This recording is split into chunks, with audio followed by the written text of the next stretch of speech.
At the root are 4 virtues: courage, temperance, wisdom, and then justice. These are the root virtues that human beings are meant to develop in their lives.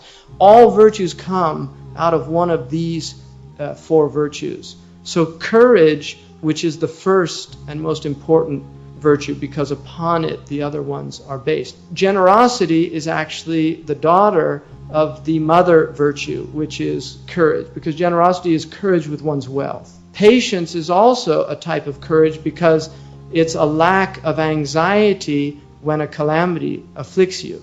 And that is from a type of courage. So being patient is rooted in courage. So courage in English, because it comes from a root word kor, which is heart, that the essence of courage is the heart. And so somebody who has courage has a lot of heart. And that's why the Arabs say, when they say, like in West Africa, they say, ma'andu qalb. He doesn't have any heart, which means he doesn't have any courage. The heart is the source of courage. And then you have temperance, which is a balance. Temper has to do with a balance. Temperature, you adjust. So temper is the ability to adjust to different circumstances. So temperance is always maintaining a balance. It's like a homeostatic, moral homeostasis. In the same way that your body maintains 98.6, the soul maintains a moderation in all things. That's the essence of temperance.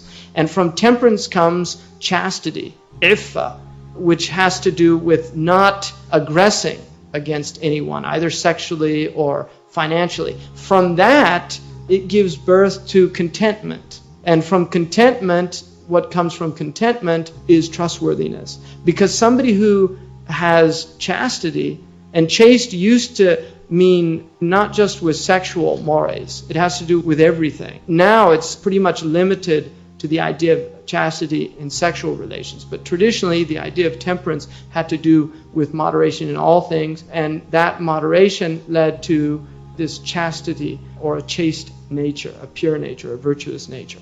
And then obviously from wisdom comes understanding, the virtues of the mind, of the intellect. And then finally justice. And at the essence of justice is a desire for fairness. The essence of justice is insaf. It's fairness. And it's very difficult. Very few people are fair in this world. And even people who are oppressors or oppressed, they will always look at the other with a total lack of fairness.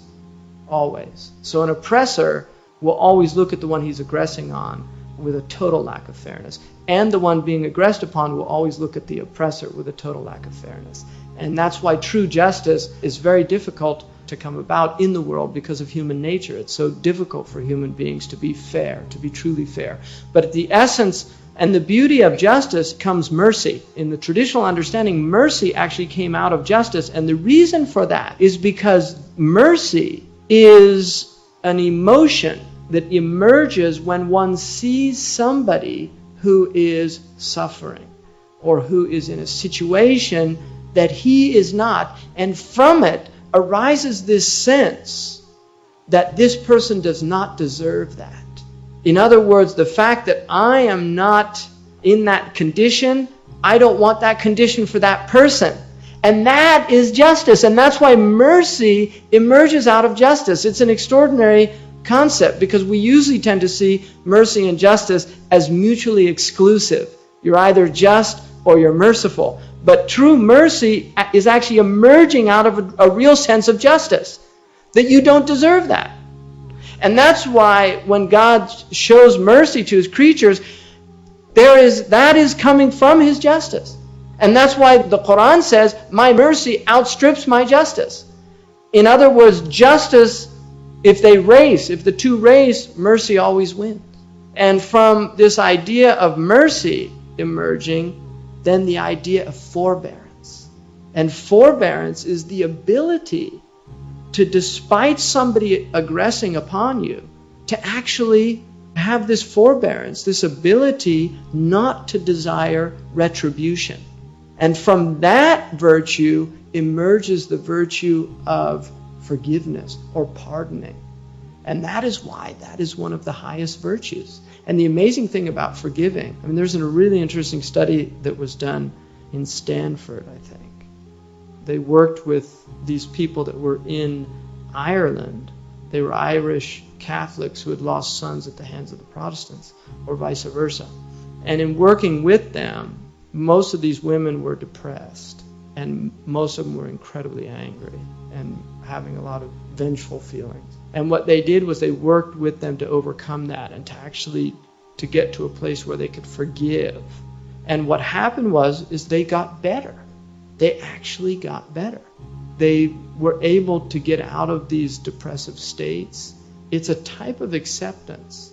And that's the beauty of forgiveness, is that there's that acceptance, that there's nothing that can be done about it. Do I want to continue the cycle, or do I want to be the one that breaks the cycle? That is mujahada. That's what mujahada is about. And that's why the Prophet ﷺ said that the real mujahid, al-mujahidu man naha nafsuhu an hawaha. The real mujahid is the one that prevents his soul from things that are harmful. That's the real warrior. And that's ancient Chinese. The Chinese said the true warrior is the one that conquers himself. This is an ancient tradition.